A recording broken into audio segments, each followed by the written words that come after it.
dia. Deu para ouvir? Bom dia, pessoal. A gente está estudando sobre o Sermão do Monte, né? Tá dando para ouvir? Tá?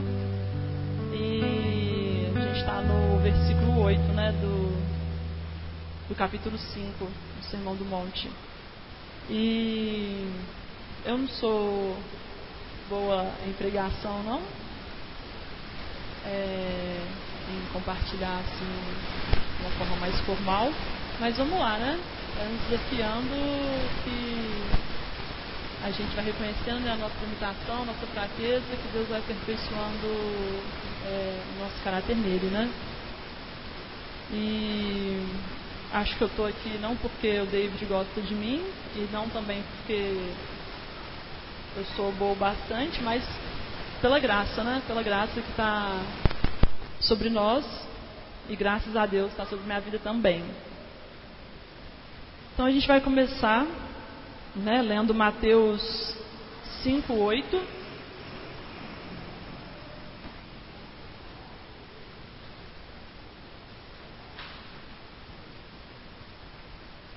Bem-aventurados os limpos de coração, porque eles verão a Deus. E a gente está estudando, né, para quem não sabe, cada versículo, né, ou parte do versículo, né, como a gente começou com Mateus 5a, depois Mateus 5:1b, enfim. E é uma bem-aventurança bem complicada, né? Eu acho assim, nossa, felizes os limpos de coração, né? Mas o que é ser limpo de coração, né? O que é o coração? E a gente vai começar daí, falando sobre o que é o coração. E o coração no hebraico... Ô Juju, saiu para nenhuma água? E o coração no hebraico, ele significa órgão das funções intelectuais e racionais. Que é diferente daquilo que a gente entende, né? Geralmente a gente entende por coração algo que está mais ligado aos afetos, a uma parada de que gera intimidade, né? Amor. Mas no hebraico, a tradução do coração é aquilo que a gente chamaria de mente, que é o órgão das funções intelectuais e racionais. No coração está tudo aquilo que a pessoa pensa. No coração é para onde está voltada toda a nossa vida. Obrigada, meu bem. E no coração é onde está ancorada a nossa vontade de agir. No coração também é possível a gente atingir a consciência. E no coração a gente determina a máxima da nossa vida. E sobre o coração a gente vai ler Provérbios. Gente, eu estou com a Bíblia aqui, mas eu vou ficar mexendo no celular, que eu consigo ver várias versões, que eu fiz peguei versões meio diferentes. Então, Provérbios 4:23,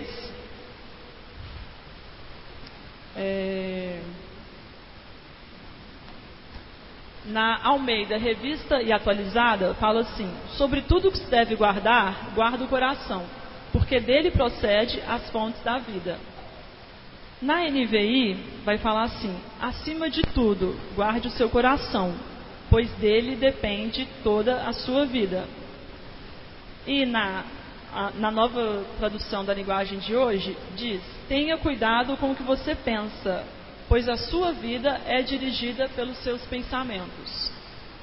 Então, esse versículo, para vocês entenderem melhor que o coração aqui não é aquele campo da emoção, mas aquele campo do intelectual, do raciocínio, daquilo que nos coloca em movimento, ok? E fazendo uma contrapartida com o órgão anatômico, né? O coração nos coloca em movimento, né? Porque todos os órgãos são, assim, importantíssimos, né? Pra gente.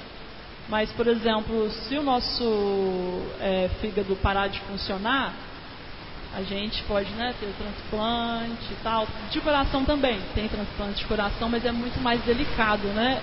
É o órgão mais sensível, assim, da nossa anatomia humana. Então, o coração, ele dirige muito o nosso corpo e o nosso ser. Então, a partir disso, já entendendo o que é o coração, a gente vai passar para o que é ser limpo de coração. Aí, o negócio aperta. Ser limpo de coração está dizendo de uma pureza interior. O que é pureza interior? É você não ter mal algum. Mas como assim eu não vou ter mal algum? Hein, Arthur? Como que eu não vou ter mal algum, Arthur? Porque eu vou ser purificada pela santidade de Deus. Assim que eu consigo não ter mal algum, Arthur. E pureza interior também é eu não ter bem nenhum. Mas como que eu não vou ter bem nenhum? É porque a gente vai saber que qualquer bem que a gente tem, que a gente consegue manifestar, é puro fruto da bondade de Deus em nós. Então, ser puro de coração, ter a pureza interior, é você entender que você não tem bem algum, nem mal algum. Mas o que eu tenho? Vocês vão descobrir no final. Estou brincando, vou falar agora, vocês vão ficar curiosos. A gente não tem nada. E no Salmo 24,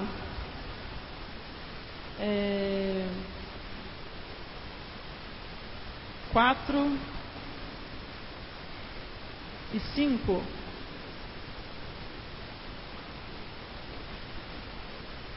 Salmo 24, 4 e 5. Eu vou ler na versão da NVI. Fala assim: aquele que tem as mãos limpas e o coração puro, que não recebe aos ídolos, nem jura por deuses falsos, ele receberá bênçãos do Senhor. E Deus, o seu Salvador, lhe fará justiça. Então aí está falando do ser puro de coração. Aquele que é puro de coração, ele tem motivações sinceras. O coração dele, que é de onde vai partir a vida dele, de onde vai partir aquilo que ele manifesta, vai ter o quê? Motivações sinceras. A honestidade é aquilo que traz uma intenção interior. Não vai ser algo diferente disso, algo malicioso ou desonesto. Mas a honestidade, ela faz parte de uma intenção interior. Antes da intenção se tornar ação, aquele que tem a pureza interior, aquele que é puro de coração, ele traz uma honestidade em suas intenções. E os limpos de coração, eles já choraram seus próprios pecados. Por quê? Pelo fato deles terem visto que eram limitados e o fato de se render a Deus e se colocarem em arrependimento. Quando o cristão, se coloca em arrependimento, ele sabe o quê? Que ele pode ali chorar o pecado dele e ser limpo. Então, o limpo de coração também está dizendo disso, daquele que chora quando ele erra, daquele que busca um arrependimento mesmo. E por isso, essa pessoa vai usufruir do perdão de Deus. E não tem nada melhor que isso, né, gente? A gente errar e depois se sentir limpo, se sentir liberto. E é isso que Deus faz. Ele traz liberdade de um peso que outrora você carregaria se você não se arrepender. Se a gente não se arrepender, a gente vai carregar o peso forever. Até o momento em que a gente se colocar e falar: Deus, eu me arrependo. E aí, tipo assim, parece que tudo muda, né? Você fica mais leve, seu corpo fica mais leve, sua mente, suas ações ficam mais leves. E também aquele que tem uma pureza de coração, ele consegue ser abnegado. A abnegação de renúncia, né? De desejos e vontades. Então, a pessoa que tem um coração puro, ela consegue ser abnegada. Seus próprios desejos, suas próprias vontades. E por isso consegue ser puro em suas motivações. E também, a partir de então, vai ter paz com Deus e por isso também vai ter, conseguir ter paz consigo mesmo e com o próximo. Então, o puro de coração, gente, é tudo lindo, é tudo maravilhoso. Mas existe um caminho. Porque para ser puro de coração, não é com o estralar dos dedos. É como uma submissão mesmo, né? Do nosso espírito. E uma das marcas, assim, que Carlos Queiroz fala sobre os limpos de coração, é que são pessoas de sinceridade e integridade. Carlos Queiroz fala que essas são as marcas mais evidentes dos limpos puros de coração. É a sinceridade e a integridade. E é difícil, né? Ser sincero, ser íntegro. Mas dá gosto, não dá? Quando você vê uma pessoa assim sincera. Eu amo ver uma pessoa sincera. E também amo andar perto de pessoas sinceras, né? Porque aí a gente acaba sendo influenciado, né? Aí é muito bom, dá gosto. E o que não é uma pessoa limpa de coração? São aqueles que tocam trombetas quando dão esmolas. E o que é esmola, né? Eu vou abrir uns parênteses, tá, gente?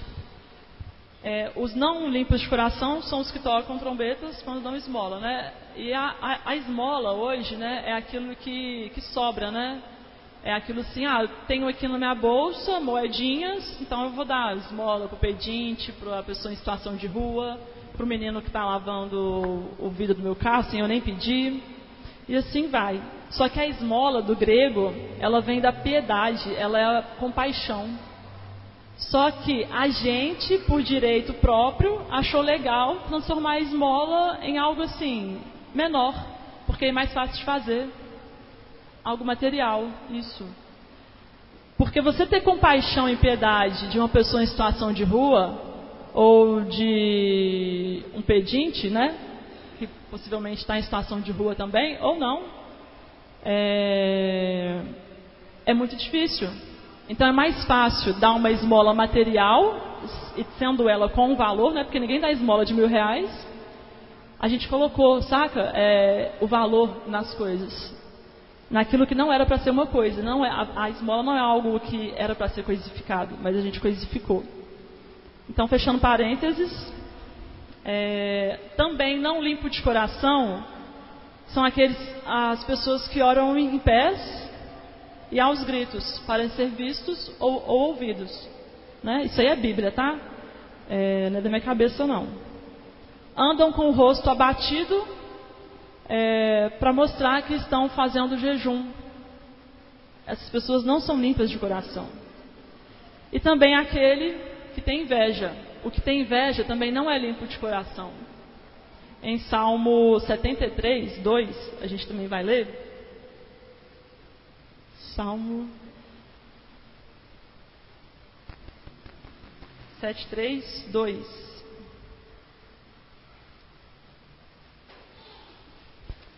Vou ler na NVI também.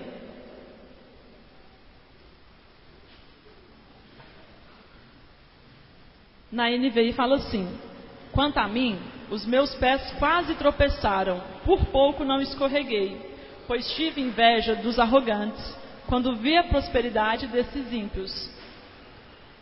Aí o salmista está falando que por pouco ele não desviou o olhar dele, por pouco ele não desviou as ações dele, porque ele viu no outro aquilo que ele não tinha, e por isso ele invejou. E no versículo 1 desse salmo, levanta um pouquinho seu olho, aí está falando assim, certamente Deus é bom para Israel, para os puros de coração. E aí ele pega, diz isso e fala: mas quanto a mim, os meus pés quase tropeçaram. Então aí é justamente o oposto que ele está colocando. Porque não tem como um limpo de coração tropeçar na inveja. Entende? E o que não é limpo de coração, algo que ele também é que ele é individualista. São pessoas que trazem preocupações para aquilo que diz da vida dela, somente para aquilo que é competente a ela, aos sonhos dela, às vontades dela. E isso torna uma pessoa também não limpa de coração. Por quê? Porque o limpo de coração é o contrário. Ele é uma pessoa que se move em prol do outro, que vê a necessidade própria, mas também enxerga a necessidade do outro. E se a necessidade do outro ela é mais urgente que a própria, ele faz a que é do outro. Eu anotei, eu escrevi uma frase assim: o individualismo não só não combina, mas também não tem nada a ver com o Sermão do Monte. Sabe por quê? Porque a última ordem de Cristo, qual que foi? Jesus crucificado, ressurreto, apareceu depois, antes de subir aos céus. O que ele falou para os discípulos?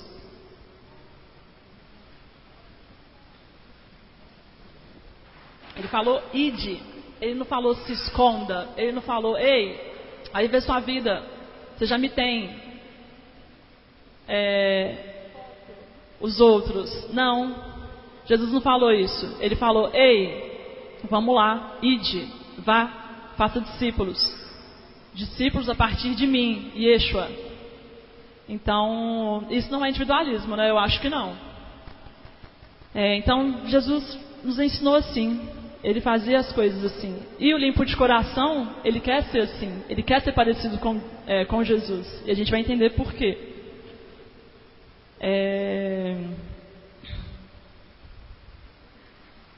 Pois então, limpo de coração, e coração a gente já entendeu mais ou menos o que é, né? Mas por que eles verão a Deus? O que é ver Deus? A gente tem exemplos, né, no Antigo Testamento, no Monte Sinai, né?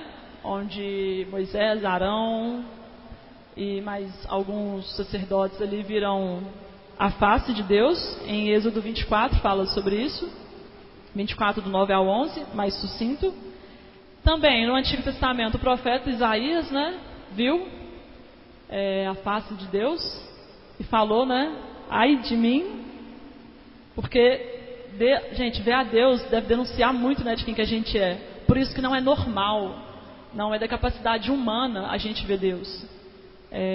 Em João 1,18, já no Novo Testamento, fala que Deus nunca foi visto por alguém, a não ser, né, essas exceções que eu disse agora. E numa visão escatológica, a gente também tem, né, essa possibilidade de ver a Deus, que é 1 Coríntios, né, 13. Vamos ler 1 Coríntios 13?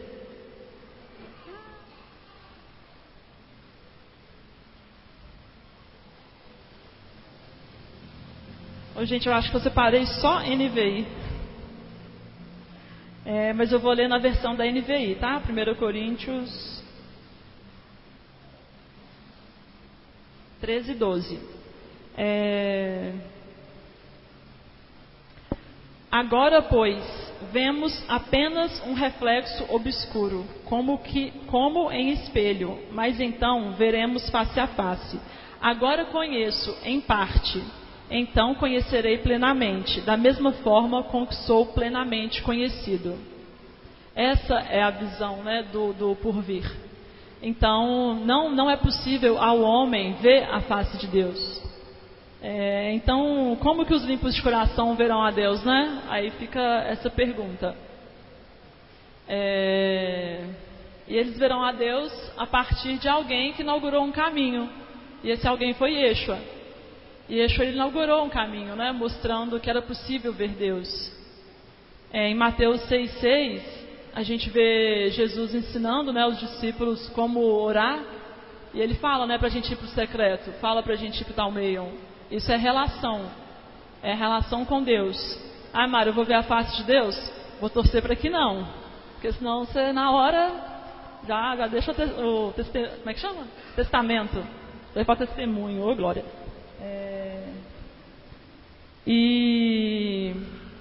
Então, em Mateus 6,6 fala dessa relação com o Pai. E quem que inaugura isso? Yeshua.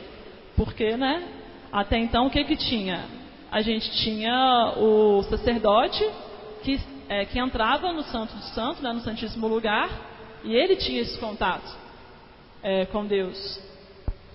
E então, em Lucas 15 também, a gente vê, a gente não vai ler não, mas você pode anotar aí se quiser, ou então você pode abrir também e ler, vocês estão livres.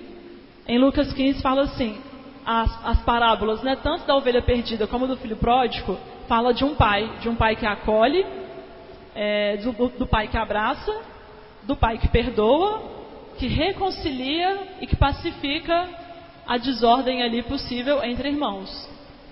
Então, Jesus trazendo a revelação de quem o pai é. Está entendendo? Em Hebreus 9, de 1 a 10, fala da presença de Deus pelo sacerdote. Isso eu já falei. Só citando a referência. Em Hebreus 8,13, fala do novo pacto. Da nova aliança, né? O autor aí de Hebreus falando do novo pacto a partir de Yeshua. Então Cristo passa a ser o sumo sacerdote, né? Hebreus 9:11, vamos ler? Hebreus 9:11, para vocês verem que eu não estou mentindo.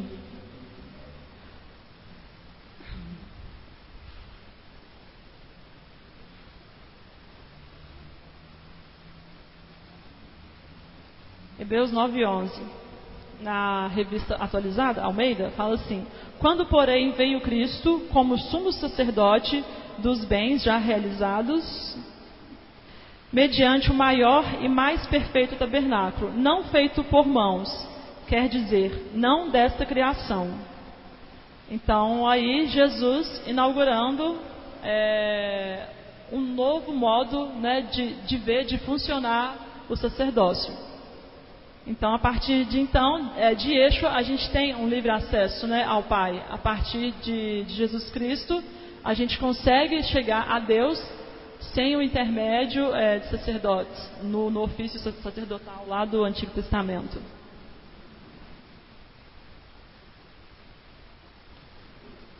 E é por meio da santificação, né, através de Jesus Cristo, que a gente vai conseguir estar perto de Deus. Não ver a Deus, né, que eu ia dizer, mas estar perto de Deus.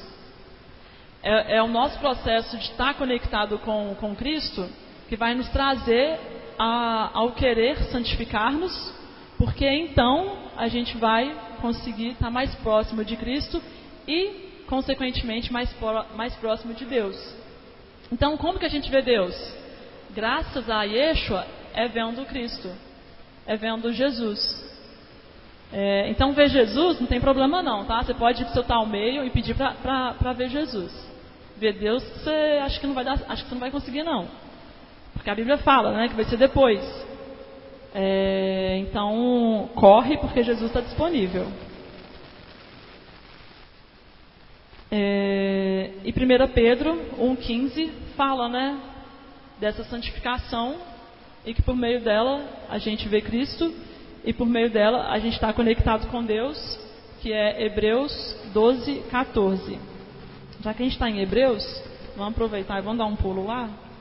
Hebreus 12:14. Fala assim: segui a paz com Deus e a santificação, sem a qual ninguém verá o Senhor, atentando diligentemente, porque ninguém seja faltoso, separando-se da graça de Deus, nem haja alguma raiz de amargura. Então, seguir com a paz a todos e com a santificação. Sem ela, a gente não vai ver a Deus, a gente não vai ver ao Senhor, a Yeshua. E como que a gente é santificado? Pelo sangue de Cristo. Então entende que existe esse processo. Existe processo tanto da gente como filho, ser acolhido, de ser abraçado, de se permitir ser acolhido, ser abraçado, ser amado pelo Pai, porque então a gente vai ter comunhão com Cristo, e então Cristo vai revelar mais de Deus através desse relacionamento que a gente tem com Ele.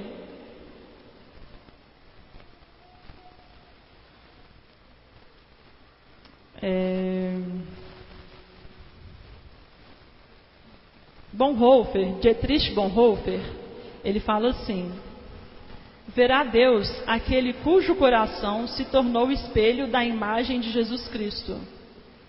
Então, o que eu estou falando aqui não está sendo à toa, porque para você ser limpo de coração, você tem que carregar, você tem que ter a imagem No espelho, assim, você vai ver a imagem de Jesus Cristo. E como que a gente vai conseguir isso? Olhando para o espelho e falando, Jesus, Jesus, Jesus. Não, é caminhando com Cristo. Eu só vou me parecer com David o dia que eu estiver caminhando com ele. Eu só pareço com qualquer outra pessoa se eu começar a caminhar com ela. Tanto é que a gente sabe, né, que a gente tem um novo amigo e fala, nossa, está parecendo fulano. Deve ser porque eu ando com ele. Então, a gente não consegue, né, muito separar. Então, e Bonhoeffer fala isso, eu achei fenomenal. Vou repetir, tá? Para quem quiser. Verá Deus aquele cujo coração se tornou espelho da imagem de Jesus Cristo. A pessoa que olha para Jesus, ela consegue olhar também para aquele que sofre. A pessoa que olha para Jesus, ela anseia, ela deseja insistentemente o reino de Deus. Ele não só olha, mas tenta seguir a Cristo. E a partir desse tentar seguir a Cristo, consegue ver Deus no outro. Quando a gente abnega, né? Quando a gente falou lá dos que não são limpos de coração, aqueles que não são abnegados, não são limpos. Então, quando a gente vê a Cristo, a gente consegue abnegar não somente sentimentos, vontades e desejos, mas também a gente consegue abnegar coisas, bens, coisa material. Aí a gente consegue ver no outro uma possibilidade, inclusive, da gente ser bênção na vida do outro, da gente poder oferecer a um irmão aquilo que talvez para ele falta, e para você, você pode contribuir, sabe? Você pode ser bênção na vida do outro a partir daquilo. E aquilo que vai te fazer falta, talvez, mas é uma falta que não vai te matar. Hoje em dia parece que a gente, por não ter alguma coisa, né, ou por não ter algum acesso, parece que a gente vai morrer, né, por não ter aquilo. E eu essa semana pesquisando um negócio, nem lembro que eu estava pesquisando não, mas eu pesquisando uma coisa, achei outra. Aí eu achei sobre um menino, há 7 anos atrás. Um menino, ele vendeu um dos rins dele para o tráfico de órgãos, para comprar um iPhone. Então, assim, absurdo, Mara. Nossa, eu nunca faria isso. Tá, mas qual que é a pequena coisa que você faz? Qual que é a pequena coisa que eu faço? Não preciso te falar não, tá? Que a gente não tem esse tempo todo, não. E o lugar para ver Deus é a terra, sabe? Não tem outra possibilidade da gente ver a Deus hoje, senão na terra. Tem outra possibilidade, né? Jesus voltar ou a gente morrer. Vai ser muito bom. Mas enquanto Ele não nos leva, significa então que nós precisamos estar aqui. E se a gente precisa estar aqui, por que não estar aqui com Ele, né? A gente quer estar no céu, então vamos chamar Ele para cá. Vamos tentar viver com Ele aqui. E o lugar para ver Ele é a terra. Martim Lutero disse: devemos procurar Deus nas pessoas miseráveis, perdidas e cansadas. Ali vemos Deus. Ali se purifica o coração e toda a arrogância cai por terra. Ai, gente, é muito difícil, não é? Nossa, Deus do céu. Vou nem comentar, não. É indo ao encontro do próximo. Mas esse ir não pode, gente, ter altivez. Esse ir não pode ter soberba. Esse ir não pode ter arrogância.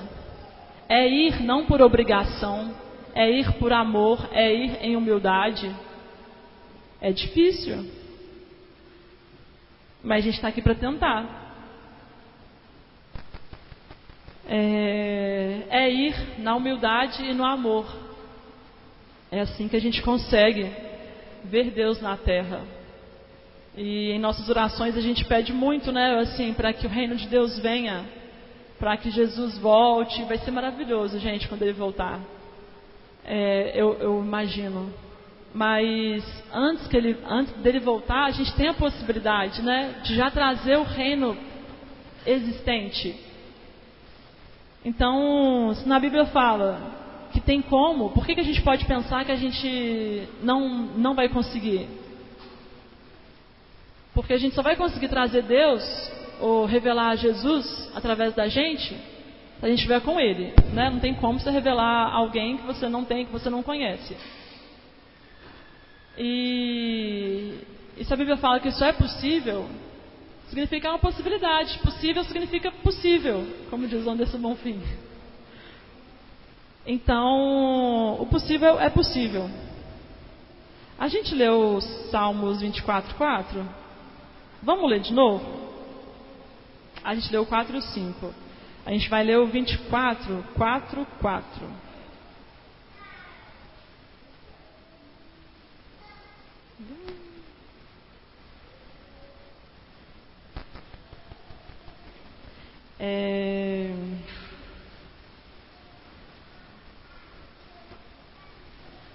Aquele que tem mãos limpas e o coração puro, que não recorre aos ídolos, nem jura por deuses falsos.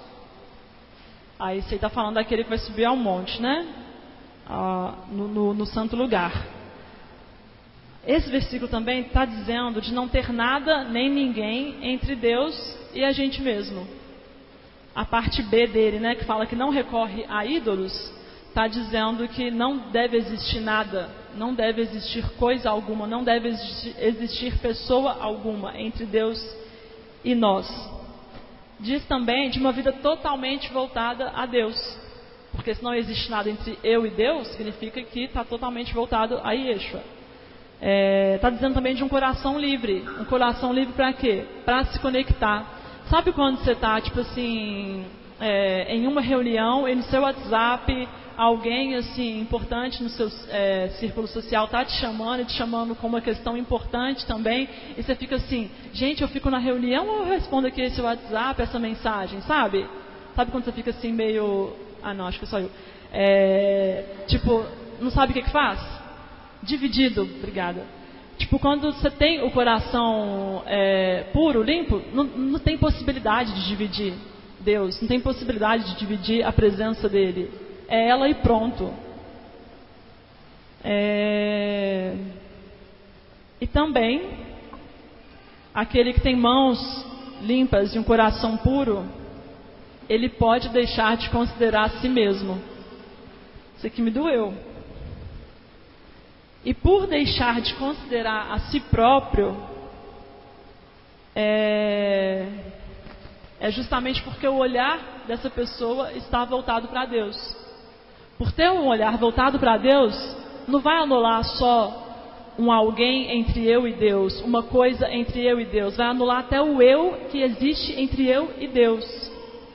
Em Filipenses 2, que a gente não pode deixar de ler, eu estou quase acabando. Filipenses 2, 5-8 fala assim: seja a atitude de vocês a mesma de Cristo Jesus, que embora sendo Deus, não considerou que o ser igual a Deus era algo a que devia apegar-se, mas esvaziou-se a si mesmo, vindo a ser servo, tornando-se semelhante aos homens, e sendo encontrado em forma humana, humilhou-se a si mesmo e foi obediente até a morte e morte de cruz. Se Cristo, que é o Todo-Poderoso, se esvaziou, não considerou, desconsiderou quem Ele era, sabe? Se Cristo fez isso, será que a gente também não pode? Será que eu também não posso? Então, quando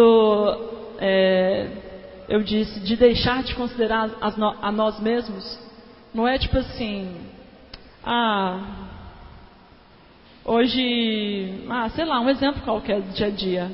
Hoje, ao invés de eu almoçar, eu vou fazer um jejum.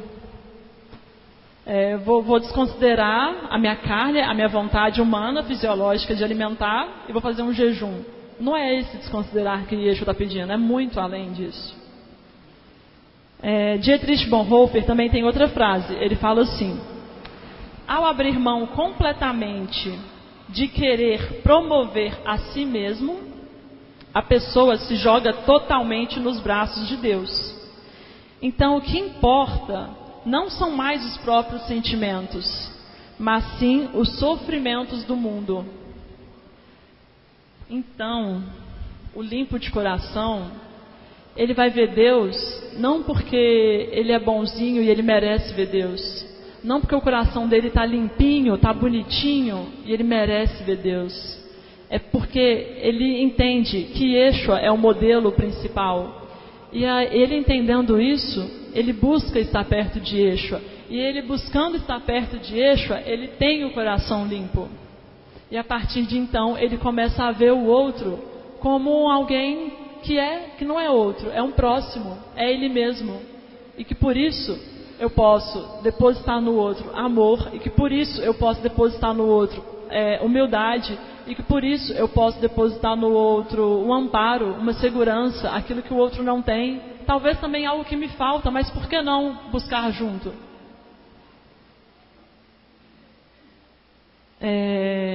Há estes, que Bonhoeffer falou, que o que importa não mais são os próprios sofrimentos, mas sim os sofrimentos do mundo. A estes, Dietrich Bonhoeffer diz que eles têm uma dádiva inusitada, que é a dádiva de ver a Deus.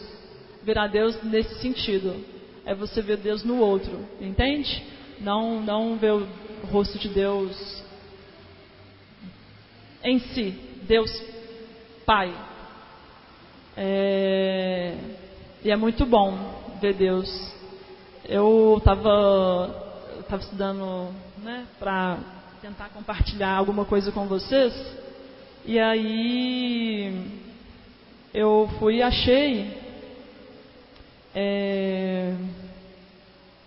Peraí, gente. Esqueci uma parte aqui, mas eu vou falar.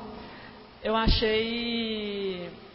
Eu estava tentando procurar umas anotações minhas um dia que uma pessoa assim na rua me falou e eu tenho certeza que foi Deus, cara. Só que minha mente não é boa. Aí eu tentei procurar nas minhas anotações, não achei. Mas teve um dia que eu fui para a rua e eu estava na rua assim com um público específico, procurando algumas pessoas específicas que eu já conhecia. E eu assim, minha mãe sabe, né? Meio doida assim. Aí é de família. Mentira. Minha mãe nem é doida. Aí eu tava assim na rua procurando algumas pessoas e tal. E aí chegou, gente, um cara.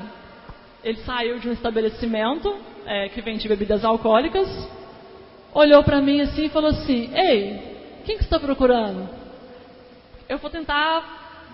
Eu não lembro, eu queria dizer as palavras porque eu anotei as palavras na época. Aí eu peguei e falei, tô procurando algumas pessoas, né? Eu nem ia falar pro cara assim, né?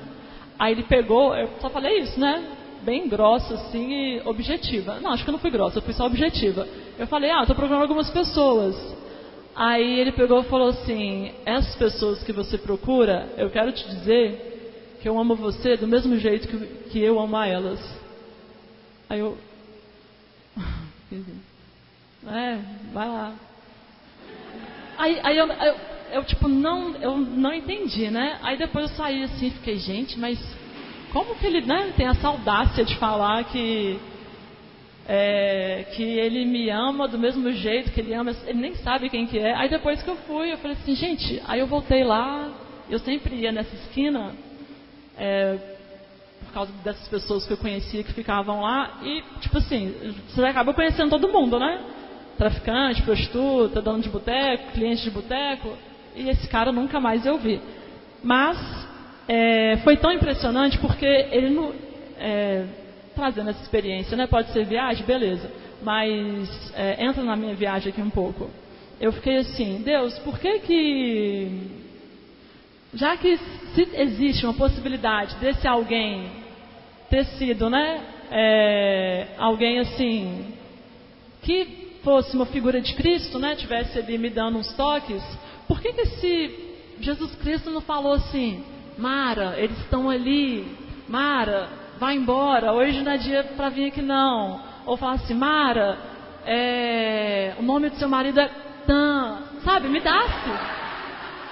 me desse assim, me desse mais conteúdo. Não é? Porque, tipo assim, cara, talvez a única possibilidade que eu vi de algum desconhecido chegar e falar na primeira pessoa, tipo assim, eu achei.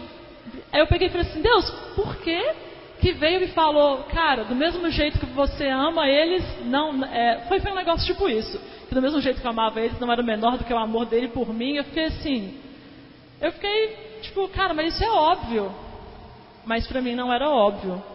Então, a minha oração é que na obviedade, não sei se existe isso, a gente cria. Na obviedade do não entendido, do não visto por nós, por cada um de vocês, naquilo que vocês têm, na vida que vocês estão construindo, o meu desejo e a minha oração é que Cristo revele o óbvio. E que se o óbvio não conseguir alinhar certas coisas em nós, porque eu preciso muito de ser alinhado em muitas coisas, que a obviedade ela seja dita com frequência. Sabe a criança quando ela fala mala, e você fala, meu nome não é Mara, mala é Mara? Sabe a criança está aprendendo a falar mamãe e fala mamã? Você até acha bonitinho, mas depois ela vai, aí é óbvio que é mamãe, não é mamã. E uma hora ela vai aprender. Porque uma hora ela vai deixar de ser aquele bebezinho. Ela vai ser uma criancinha e aí ela vai crescendo. Então o meu desejo também é esse. Que a gente deixe de ser o bebezinho fofinho de Yeshua. Mas que a gente seja o irmão que pode estar andando junto e andando nos guetos, andando nas quebradas, andando nas empresas. Saca? Indo para os países lá fazer sei lá o que de empresário, fazendo reunião, enfim. Que esse seja o nosso óbvio. Que o óbvio em nossa vida seja esse de andar com Yeshua. De estar próximo. De buscar ter um coração limpo, para que as nossas ações sejam verdadeiras, para que as nossas intenções perpassem um crivo que não tem como ser diferente da integridade, que não tem como ser diferente da sinceridade. Gente, existe um preço muito grande a ser sincero, mas é esse o preço que Yeshua está nos pedindo. Não é diferente disso. Jesus não está pedindo para a gente coisas fáceis. Ele pede para a gente aquilo que é difícil. Por quê? Porque o que Ele vai dar também não é algo que qualquer pessoa pode dar. É algo que só Ele tem. Só Ele é.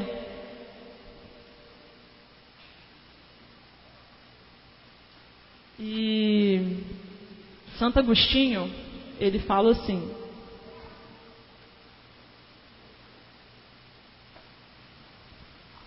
criaste-nos para ti. Ele está falando com Deus, tá, gente? Criaste-nos para ti. E o nosso coração está inquieto até encontrar a paz em ti.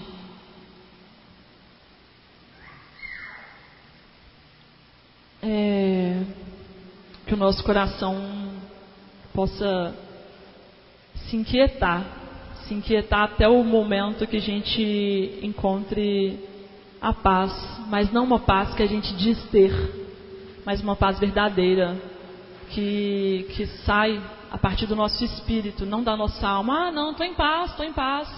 Não, mas que seja algo realmente que está vindo do nosso interior, que está vindo do nosso espírito, porque a gente está com Deus, estamos em paz com Deus. E copiando um pouco a mana Rebeca, eu vou pedir para cada um, aí no seu momento individual, orar a Yeshua, ao Espírito Santo, e pedir para que Ele nos ajude a encontrar em nós, assim, quais são as preocupações não devidas, o